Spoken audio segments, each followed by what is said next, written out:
من أنا من أنا من أنا لولاكم.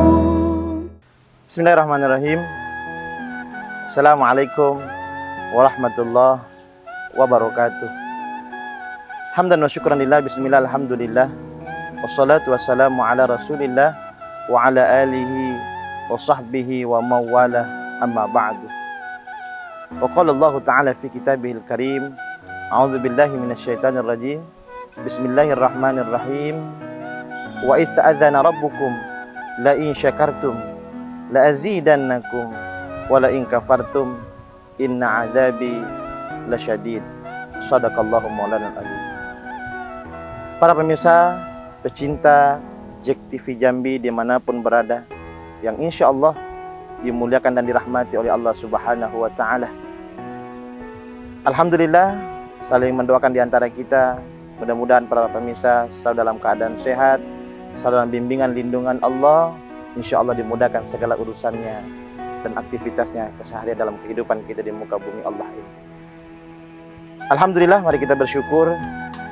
Sebab siapa di antara kita yang bersyukur, nanti Allah akan tambah nikmat tersebut. Tapi ingat, jangan sampai kita kufur.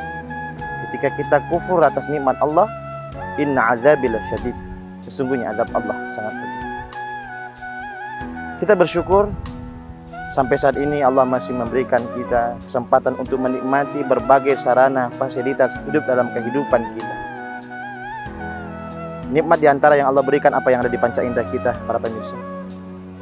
Mata alhamdulillah kita syukuri masih bisa melihat.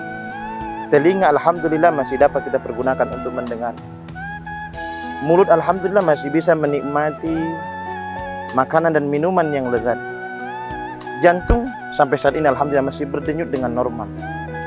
Kaki dan tangan kita alhamdulillah masih dapat bekerja dan berusaha mencari nafkah.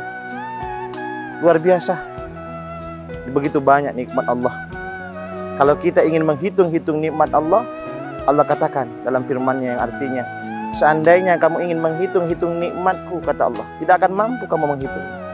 Seandainya air laut yang ada di muka bumi ini dijadikan tinta, pepohonan yang ada di muka bumi ini dijadikan pena untuk menulis nikmat Allah, niscaya habislah air laut, habislah pohon, tapi nikmat Allah tidak akan terhitung, tidak akan terdaftar.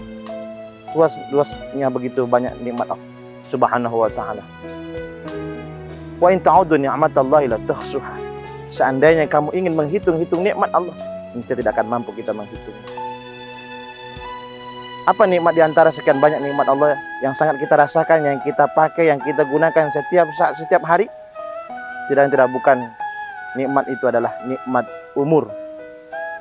Umur, subhanallah. Begitu besar nikmat ini. Umur tidak bisa dinilai dengan uang yang bertumpuk-tumpuk, emas yang berbungkal-bungkal, harta yang banyak, tidak bisa.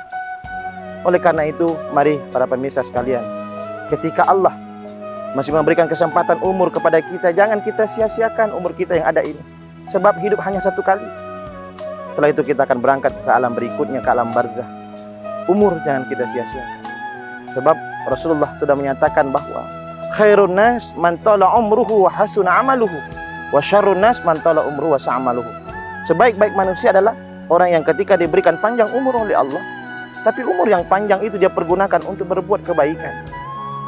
Tapi sejahat-jahat manusia adalah orang yang ketika diberikan kesempatan, diberikan panjang umur oleh Allah, tapi umur yang panjang dia pergunakan untuk berbuat maksiat, berbuat dosa, dan berbuat kerusakan. Oleh karena itu jangan kita sia-siakan umur yang ada ini. Para pemirsa yang dirahmati dan dimuliakan oleh Allah Subhanahu wa Ta'ala, umur akan diminta pertanggungjawaban oleh Allah nantinya.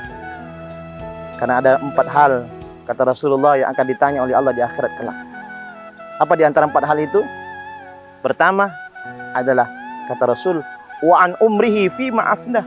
Umurmu kau habiskan kemana? Umurmu kau gunakan buat apa?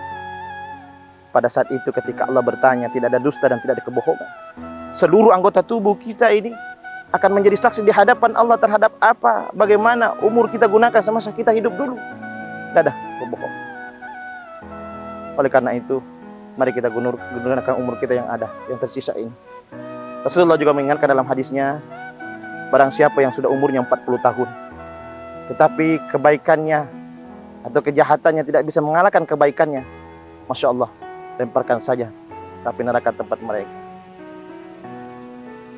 Para pemirsa yang dirahmati dan dimuliakan oleh Allah Subhanahu wa taala, itu yang pertama. Yang kedua yang akan ditanyakan oleh Allah Subhanahu wa taala adalah wan jismi fima ablah, tubuhmu kau gunakan buat apa? Ini akan ditanya oleh Allah. Yang ketiga yang akan ditanya oleh Allah adalah wan ilmi fima fa'ala, ilmumu kau amalkan kemana? Jadi ketika kita punya ilmu dititipkan oleh Allah, sebanyak apapun ilmu kita, sesungguhnya orang yang berilmu itu akan ditinggikan derajatnya oleh Allah Subhanahu wa taala. Oleh karena itu, jangan pelit dengan ilmu saudara. Mari kita berbagi dengan ilmu kita, terutama ilmu kebaikan. Mari kita salurkan, karena itu nanti insya Allah yang akan menuntun kita juga masuk ke dalam surganya Allah. Dan yang terakhir yang akan ditanyakan oleh Allah Subhanahu wa taala adalah wa an malihi fi maktasabah wa fi ma anfaqah. Apa itu? Ini dua yang Allah tanyakan nanti masing-masing kita. Dari mana kau peroleh hartamu dan kau belanjakan kemana? Masya Allah. Hati-hati.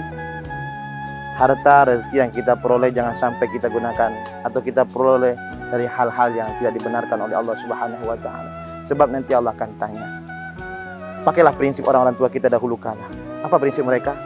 Mereka berprinsip dalam hidup mencari nafkah walau dia petani, pedagang, nelayan, tapi mereka bekerja mendapatkan hasil dari hasil keringatnya sendiri. Karena mereka yakin bahwa tubuh kita ini tumbuh dari makanan. Ingat kata Rasul, tubuh yang tumbuh dari makanan yang haram akan menjadi bahan bakar utama dari api neraka. Masya Allah. Oleh karena itu, mari kita sadari bahwa harta adalah titipan Allah. Tubuh ini adalah titipan Allah. Apapun yang ada kita punya di bumi ini adalah titipan Allah. Mari kita cari rezeki dengan rezeki yang insya Allah rezeki tersebut rezeki yang halal. Karena mencari keberkahan itu adalah penting. Buat apa banyak rezeki harta yang kita punya tapi tidak berkah? Makanya orang dulu, para pemirsa, kita bisa belajar dan menerapkan dan mengamalkan prinsip orang tua dulu. Anaknya belasan, tetapi subhanallah anaknya sehat semua, bahkan sukses dan beriman mereka. Kenapa? Berawal dari orang tuanya yang mencarikan nafkah, memberikan kepada anak-anaknya dengan nafkah yang halal. Maka mari kita sadari bahwa harta nanti akan ditanya oleh Allah. Dan ingat ketika Allah memanggil menceraikan antara ruh dan jasad kita, satu rupiah pun harta yang kita punya, yang kita cari selama ini tidak akan menyertai kita, melainkan amal sedekah kita, harta yang kita belanjakan di jalan Allah, dan insya Allah amal-amal kita yang lain. Para pemirsa, intinya mari kita syukuri nikmat Allah. Mari kita gunakan nikmat umur yang Allah berikan ini. Mudah-mudahan umur yang tersisa ini dapat kita gunakan dengan sebaik-baiknya, sehingga nanti kita dipanggil oleh Allah, menghadap kepada Allah dengan husnul khotimah, insya Allah. Demikian, terima kasih. Semoga ada manfaatnya buat diri saya pribadi dan buat kita semua. Billahi taufiq hidayah. Assalamualaikum warahmatullahi wabarakatuh. Man ana, man ana, man ana.